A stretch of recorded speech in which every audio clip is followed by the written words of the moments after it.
One of the things that we know about the use of information systems is that their introduction into the organization can be quite disruptive. The wise manager will prepare his or her organization for the coming change. One of the ways and the models of preparing an organization and planning for change was created by a Harvard researcher named John Cotter. In Cotter's work, he has come up with a set of steps that we use to prepare organizations for change. We use his steps in the introduction of an information system into the company. So Leading Change by John Cotter provides us a set of steps. And that very first step is to establish a sense of urgency. One of the things that we know about people is, for the most part, people don't like change. So establishing the need for the change, a sense of urgency, helps motivate people to become part of the change process. We know that social entropy is a great killer of change initiatives. So getting people excited about the change, telling them that the change is the result or a response to a competitive change in the marketplace, regulatory changes, new product development and release, whatever the sense of urgency can be communicated and get the buy-in of those impacted by the change is pretty critical. After establishing the sense of urgency and communicating that to the people, we next create what's called a guiding coalition. The guiding coalition is a representative set of people, typically leaders within their area, who are going to provide input to the change process and be charged with communicating back to those in the organization that are impacted by the change. The more representative this coalition can be of the needs and desires and fears of the organization, the better. After the guiding coalition is created, that coalition and the leader of the project create a vision and a strategy for implementing the change. The vision should be quite tangible. It should be something that describes a future state and a strategy for creating that future state.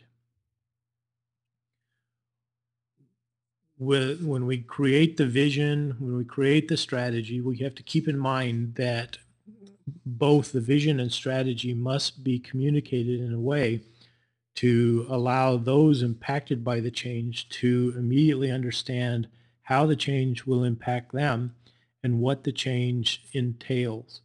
Communicating the change could be the most important step in all of this. After we have begun communicating the change, we have to empower those who are part of the change process to act. Quite often, change projects fail because one or two of the change agents keeps the power to him or herself. Empowering others to act creates the ability to handle communication challenges, to get the vision out there, and actually start implementing the change. It's important in leading change, and particularly in IT projects, to create short-term wins. In other words, we do a controlled rollout of the technology and not some massive rollout. If we can control the rollout, manage the communication process during the short-term wins, and then share the success stories of the project as it moves forward, we'll be much more successful. After each short-term win, we consolidate the gains that have been made.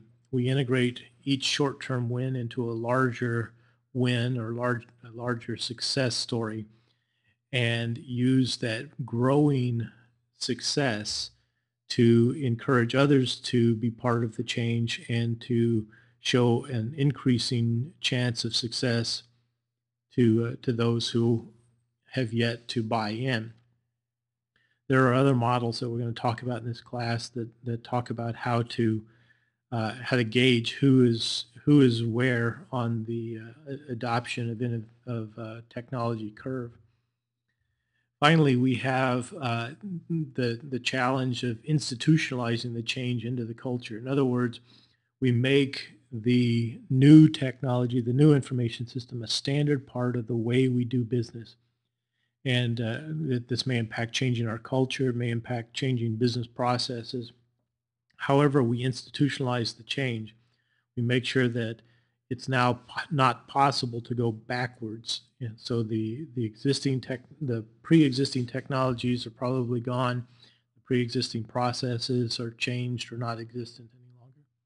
As we start applying, as we start wanting to implement this in an information systems environment, we have to understand what research tells us impacts the way people use computers. So we take a look at what are the predictors of use. And it turns out there are only two things: how easy the technology is to use and how useful it is to the person who's using it.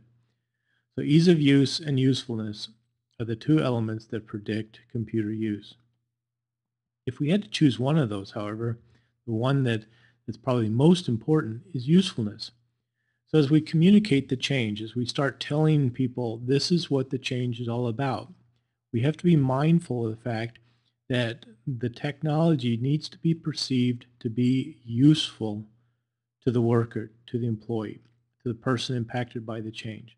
The more useful it is for them to do their job, the more useful it is to make their job easier, the greater their desire to use the technology. And that will increase the chances and the likelihood of a successful change.